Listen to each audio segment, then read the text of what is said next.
Ignore the thumbnail because I am not selling anything, right? I know a lot of people is going to get worked up about the thumbnail, so I figured I'd say that immediately starting the video, right? Happy that you made it.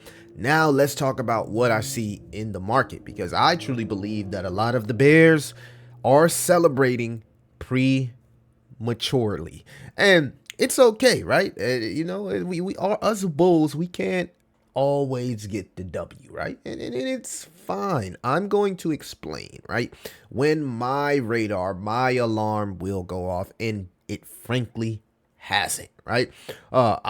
Again, September itself is normally a bearish month. So the fact that we were able to have this type of momentum in September, I like it. I like it. But I'm not surprised towards the end of September. We're getting a little bit of that correction going into October, because that's the same thing that happened last year, right? Everybody, including myself, we were anticipating October, and the market did something totally different. So I'm seeing a lot of the masses pushing this bearish thesis. This bear market has started. The top is in thesis, but I frankly don't believe it is. Now, Bitcoin, right? Let's go into Bitcoin. Bitcoin, I've been voicing my concern on. Right? Bitcoin is the one thing that's causing this concern for me, because I follow my indicator, which is the ultimate RSI on Lux Algo, and we broke it, and it's trending to the downside, looking like a head and shoulders pattern right here. So this is technically, right? This is not good, right? Head, shoulder. This is a bearish pattern, right? And I agree, right? And I've said this for the last couple of weeks. As long as Bitcoin is under this orange line, the 30% bullish correction is in play.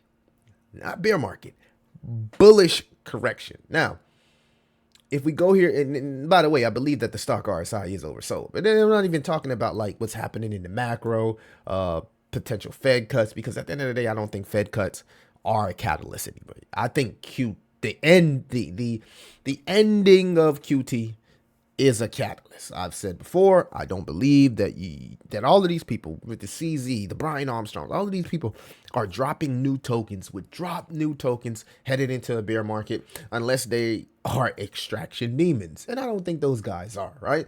I mean, CZ holds 95% of Aster, and he's just helping people get wealthy, right? Because he's already one of the richest guys in crypto, right? So he's helping with showing how important supply control is. Now, this is the thing. I'm looking at the total 3, right? If we just, let me actually go here. Let me show you when my alarm will go off, right? So my alarm will go off when the total cryptocurrency market cap and the total 3 breaks this orange line on the ultimate RSI. I got these crazy shades on, so I can't really see if it is. Okay, it's not. I can't see color with these shades on, by the way. So if I raise the shades, that's why I only wear these to block blue light. Now, the total, it's almost there, right? And if it does cross this, I will be concerned. Does that mean that this is the end of this cycle? Who knows, right? Could be, could not be, right? A lot of people thought it was over here. We held the 200-day moving average, right?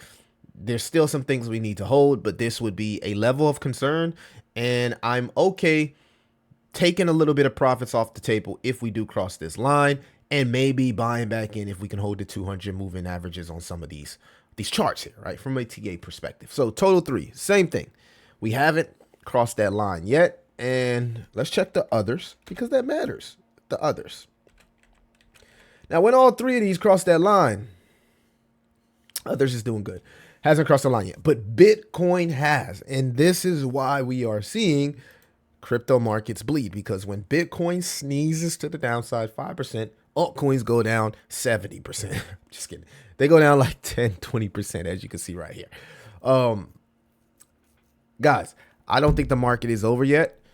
I'm seeing more people warm up to the idea that this could be a 5-year cycle. More people warming up to the idea that Bitcoin can top. I'm seeing everybody kind of like push their predictions out. I don't know what this is about, right? Because, well, I actually do know what it's about, right? If you look at the Bitcoin chart, we are right there. If we, guys, let me go to the Bitcoin chart. Guys, we're right there at the length of a normal cycle, right? Because if we just went on history, many would say that this is the top. This cycle is ending. We're 500 in what? Where are we at right now? 500 and what's today? What is this on? September 25th. Yeah, we're 518 days in, and you know what I mean? The market said 532 was going to be here around October 13th, right? So if you look at how this is playing out, I can understand why people say that our cycle will be extended. I can also understand why people believe that, hey, this is the top. It's over with.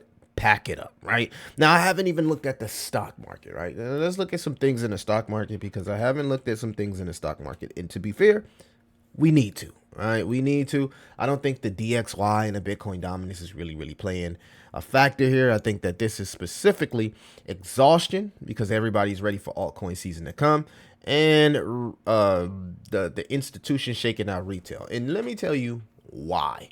Think about it.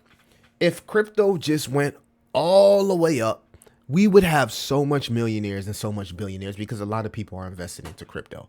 And the negative effect to that would be massive inflation, right? Because everybody's going to raise their prices up, because everybody is rich and everybody has money. So it's not ideal for everybody to make it in the crypto cycle. This is why they say it takes 3 cycles to make it. It's not ideal. The thing is, crypto is still making millionaires. I think I bookmarked. Let me see if I think I bookmarked. Let me see here. Let me see if I can actually find it. Here we go. Crypto millionaires rose 40% in 2025 to 241,036 billionaires. This is insane, guys. This is insane. So crypto is still making millionaires. One of my guys on X said that a lot of people missed out on altcoin season, because there are people that believe we did have altcoin season. It just looked different this year, right? When we say altcoin season, ignore the definition of altcoin season. Throw that shit up out of your fucking head, because that's not the definition anymore, right? There were tons of narratives and niches that pop off, and there were tons of people that made money and became crypto millionaires. The stats alone show you. So you can't get upset if you didn't rotate, if you didn't make adjustments, if you didn't consolidate, if you didn't be a part of those narratives, because you decided and chose to have diamond hands and hold. You can't be upset if this is the end of the cycle and you missed out on narratives and different things that did pop off. It's okay, right? We'll have another chance to do it if this is the end, right? I'm just saying, at the end of the day, crypto still made millionaires and billionaires. In fact, it rose 40% from the previous year. That's insane. That's insane. And yes, it's been mostly from the casino, mostly from AI coins, and jumping and flipping into these narratives and being able to identify different niches in crypto. It wasn't like hold everything go up at the same time because ETH is in price discovery and Bitcoin dominance is at 50%. That's not what we had. Mostly because most of the crypto movement has been moved by institutions, right? Every time, we dump, institutions come and buy, right? Push the price up, retail comes back in, pushes up a little bit more, and institutions dump again. Institutions has been dumping on retail, and it's just been like back and forth, back and forth, back and forth. So I'm saying that to say this, guys. Patience is a virtue. This cycle may have not looked like how you wanted it to look, but there were a lot of opportunities. And I personally believe that maybe the 4-year cycle is over with. And from here on out, things look totally different, right? Maybe we don't never have an altcoin season. Maybe it's different bubbles as Bitcoin goes up, because Bitcoin had a bull cycle, 15K to 124 or whatever. That's bull cycle. There's no way to argue that. Ethereum 900 to 4,800 to 5,000 almost. That's a bull cycle. There's no way to argue that, right? Solana, what was it, like $8 or something crazy, all the way up to, there's no way to argue that. And in the midst of those tokens, which are blue chips, XRP didn't do as well, but it had its run, right? In the midst of that, you had AI narrative, AI agent narrative, meme coin narrative, CCM, ICM, this, that, RWAs. Now we're here with the perp dex narrative, and the perp dex narrative is making a lot of people money right now. I wouldn't hop in. I'm not gonna say I wouldn't hop in, right? But I would look for beta plays to Aster. I wouldn't just go full port Aster. There is some opportunity there if you believe it's going to get listed on Binance, and the fact that CZ holds 95%, hey, there's perfect supply control, but nothing goes only up.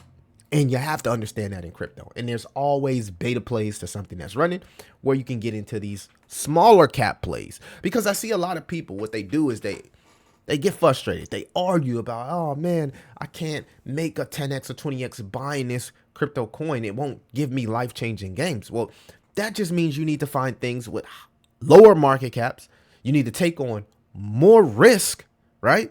And understand that, hey, I have massive potential here, but I also have more risk. So I have to practice risk management because I can lose it all, right? Buying tokens in the billions of dollars and throwing like $200-300. No, you're not going to make life-changing gains. You're not. You're not. Okay? I'm a YouTuber and I'm going to keep it real with you. But there has been many opportunities with low caps and mid caps within these different niches and narratives that have awarded massive gains, life-changing gains. As you can see, crypto millionaires rose from 40% in 2025 to 241,700 with 36 billionaires, guys. 36. That's a lot of billies. So, with that being said, until the total three, the total cryptocurrency market cap and the others coupled with Bitcoin and ETH and these top plays start giving us ultimate RSI crosses to the downside, that's when I will start to look at this market a little bit different. We're not there yet. So in my opinion, we're still bullish. And this is just another correction along the way. Every Q4 has been bullish. I'm happy. I'm actually happy we're dumping now because we're dumping before we get into usually the most bullish months of crypto. So even if you are bearish right now, you really are taking a risk, right? Regardless, if you're buying now, you're taking a risk. If you're selling now, I think you're taking even more risk just because of the seasonality of how markets work. Like, I'm not here to motivate you. Like, I'm not here. If you don't believe that we're going to have a rally in altcoins or this altcoin season, then sell, move on, invest into other things. If you do, and you're thinking about selling, think about the risk of selling now, right before historically the most bullish part for not just crypto, risk on assets. And I'm saying again, I just don't see a world where all of this institutional money is flowing into cryptocurrency just for them to get washed out and look like some fucking scammers. Let me know what you think about the market. Bears, I appreciate y'all just as much as I appreciate the bulls. I don't have nothing to say against the bears. If you're a bear, respect, comment, let me know how you feel. Bulls, show up, hold that resilience, stay patient. Me personally, I'm still bullish, but I will let you know when I start to get concerned. I'm not concerned yet outside of Bitcoin, but I will let you know when I start to get concerned. Anyway, let me know what you think. It's your boy Crypto Millie. I'll see you in the next one.